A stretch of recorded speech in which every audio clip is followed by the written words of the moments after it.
टंडियाला जी ॻोठ ठाणे मंशियात विकिरो कंदड़नि के ख़िलाफ़ कार्रवाई जो मुतालबो कयो आहे। हैदराबाद में प्रेस कॉन्फ्रेंस कंदे ॻोठ ठारू लगारी जे रहवासी मोहम्मद खान लगारी चयो त संदन इलाइक़े में 62 मंशियात विकिरो कनि पिया। 15 वरनि खां दरख़्वास्तूं ॾियण बावजूदि कंहिं तारुक न वरितो।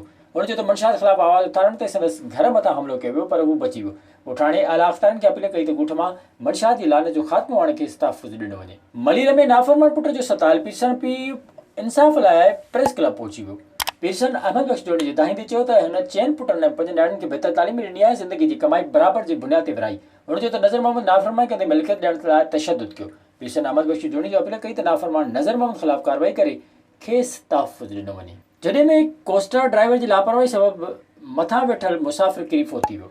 जॾहिं मीरपुर ख़ासि मेन रोड ते कोस्टर ड्राइवर जी लापरवाही सबबि छत तां किरंदड़ मुसाफ़िर टायर हेठि अची चिबाट जी फोत थी वियो। हादसे बाद परे त राजू जो लाश रूरल हेल्थ सेंटर आंदो वियो। ॿिए पासे इतला मिलण बावजूदि झरियो पुलिस कोस्टर ड्राइवर ख़िलाफ़ का कार्रवाई न कई आहे। विज़िट कयो अवामी आवाज़ मीडिया ग्रुप जी वेबसाइट awamiawaz.pk